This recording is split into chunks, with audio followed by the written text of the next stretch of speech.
Item number YOS-650. Object class Euclid. Containment procedures. Since YOS-650 doesn't pose a threat to personnel who behave passively, she is to be placed in a standard humidity containment chamber with equipment present within to sustain a normal human. New equipment is to be provided at the subject's request. However, requests for objects that pose security risks are to be denied.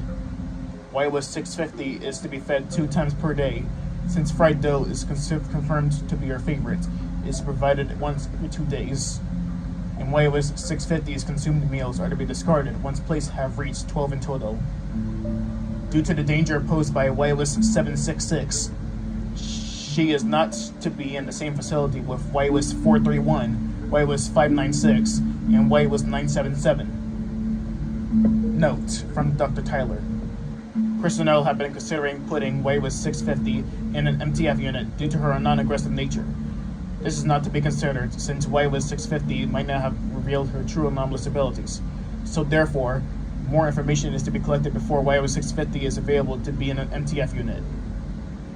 Description: YOS-650 is a female, 19 years of age, and stands at 1.5 meters and weighs 90 kilograms.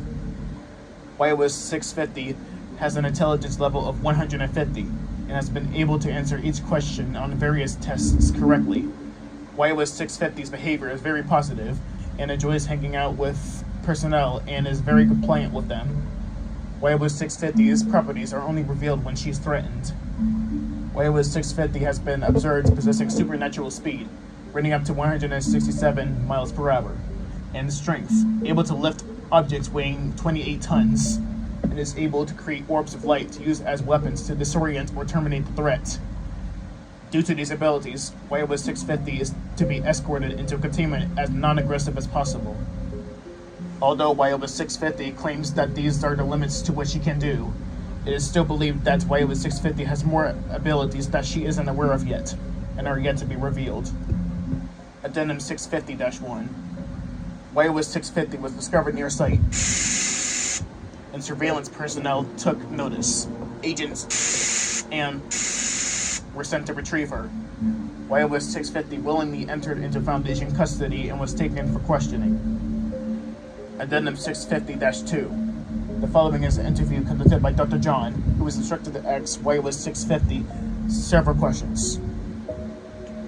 I'm playing the audio log right now.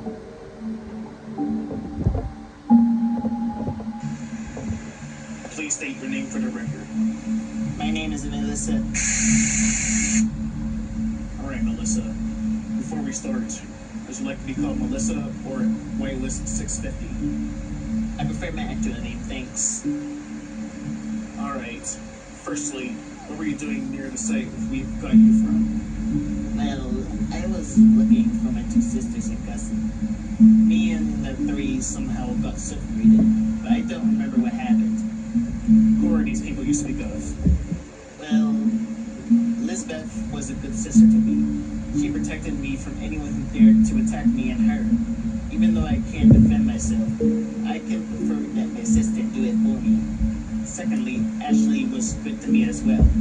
She can be a little cheerful at times, but she also makes sure I'm perfectly safe. Lastly, Leah, my cousin, hangs out with me and my sisters from time to time. And as always, she protects me from danger. I guess we are truly related in some way. How interesting. When did you become aware of your powers? Gee, I don't know. Maybe since I was born? Did your parents happen to have powers too? Well, they didn't show me them. I would say they didn't. If they did, they would have used them to protect me like the sisters or cousin did. I see. Last question. How would you react when you found your sisters and cousin? Is that even a question? I'll be very happy and relieved. I hope that they would be safe since they can defend themselves. But I haven't found them yet, so I hope they will be safe. Thanks, Melissa. This concludes our interview.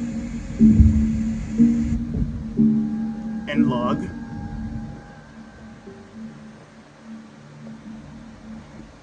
Addendum 650-3. YOS-650 have complained of a severe stomach pain on. She She was then sent to Medical Wing 14 for analysis.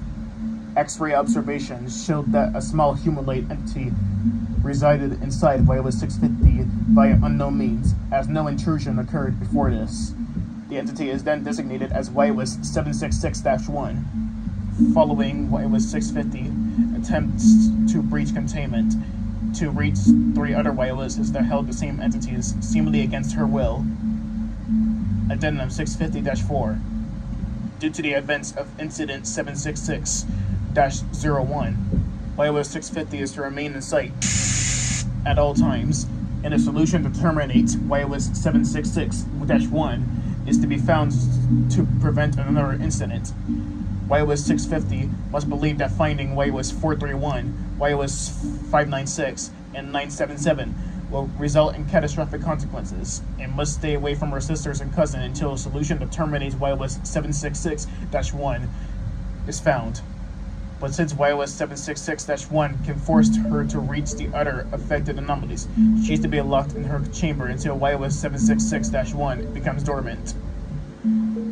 Addendum 650-5. It is revealed that YOS-650 engaging in physical activity seems to keep YOS-766-1 from becoming active. The decision for YOS-650 doing physical activities until termination method for YOS-766-1 is up for consideration. That is it for this YOS entry. I'll see you in the next one.